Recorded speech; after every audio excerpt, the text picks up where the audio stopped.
So, a lot of grooming decisions don't actually get made when a dog is losing it. They get made earlier, usually when everything looks fine. And if you've been grooming for any length of time, you already know the dogs that I'm talking about. The ones everyone calls good. Quiet, still, lets you do everything.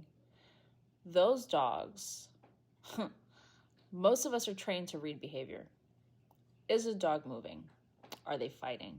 Are they vocal? Are they still? And that makes sense. Behavior is obvious. It gives us something solid to respond to, especially when the shop is loud and you're already behind. But behavior isn't the whole picture. There's another layer underneath it, and that's capacity. Capacity is about how much a dog can tolerate over time without it costing something. Not just in one moment, but across the entire groom. But here's the tricky part. A dog can behave well and still be struggling. A dog can stay still and still be overwhelmed. A dog can let you finish and then be done for the rest of the day. We've all seen that. The dog that goes home and sleeps like they ran a marathon, or the one who's suddenly harder the next visit, and everyone's confused because they were so good last time. What often happens is that when things get hard, those dogs don't escalate.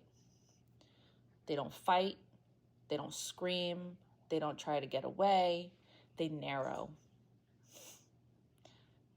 Movement gets smaller, muscles get tighter. This is Brody. Resistance disappears, and stillness gets interpreted as improvement, which makes sense because stillness makes our job easier. But stillness doesn't always mean comfort. Sometimes it just means the dog has decided that moving isn't worth the effort anymore. That's compliance, not capacity. And when we mistake one for the other, we start making decisions that are technically possible, but not necessarily fair. This is why so many grooms get harder at the end. Nothing changed.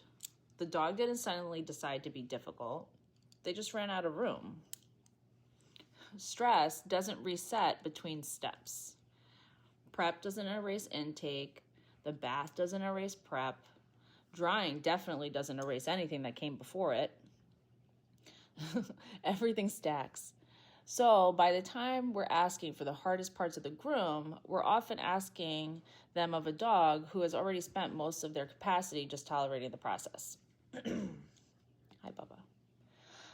That's when the pressure kicks in because they're still letting it happen. Because we're almost done. Because nothing is technically going wrong. But fairness isn't the same thing as possibility. This distinction matters because it changes how we decide. Instead of waiting for behavior to explode, we start watching for recovery.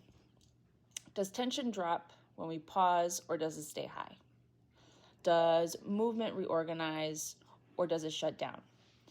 Does the dog come back, or are we just getting compliance? And once you start looking for capacity instead of just behavior, you see it everywhere. And the quiet dogs, and the friendly dogs, and the dogs who have always done fine. You also start protecting yourself a little bit better because pushing through capacity doesn't just cost dogs. It costs groomers, judgment, precision, longevity. This isn't about being soft, and it's not about being dramatic. It's about learning to see what's already there. And once you see it, you can't unsee it. That's the work that doesn't show.